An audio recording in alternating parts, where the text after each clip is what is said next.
সবচেয়ে আজকে দুঃখের বিষয়, সেই দুঃখের বিষয়টা সবাই বুঝি, ওলা দুঃখের বিষয় আজকে। ও গিয়ার বস ওটা হলো গাড়ির লগর, ওটা 4 নম্বর স্লিপ, 2 সাইড স্লিপ মারতে দুই স্লিপ নি, খালি 2 নম্বর স্লিপ মারতে সময় চেষ্টা করলে তো টাকা লাগিয়ে যাব 10,000 টাকা। ভাবলাম অতদিনতেই চলে 2012 গাড়ি হইলে আইসো কত বছর হয়েছে, তে বাদে যাইব কি 4 নম্বর, তে বদলাইলে গিয়ে আর আজাব হইল। বদলাই নিলাম কমপ্লিট, সেকেন্ড ইলেকট্রা নিয়ে লাগাই দিছি। কালকে রাত্রে লাগাইছি, লাগাইয়া দৌড়াইয়া তো দেখা যায়, এখন সকাল সকাল আইসি, দৌড়াইয়া দেখা যায় এগুলো 3-4 স্লিপ। এখন এগুলো আবার নামাইতে লাগে, মানে একবার খোলা বেডিং ভাই যে মেস্তইর হে বুঝবো কতটুকু কষ্ট। এখন আবার ওগুলো লামানি চলে, অত খাম চলে, তো বর্তমানে লামানি চলে।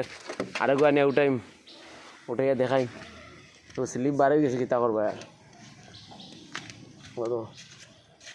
ওটা লামাইয়া আরেকবার কম বদলা বদলি উঠাইম, খেরো গিয়ার বক্স লাগলে নিও আছে, ফ্রেশ গিয়ার বক্স আছে, কিন্তু এইটা বার হয়ে গেছে। এবং কিতা করবা, এটা মোটামুটি 20টার মধ্যে একটা বার হয় খারাপ, সব টিন পালা বার হইতে বেজান লাগাইছি।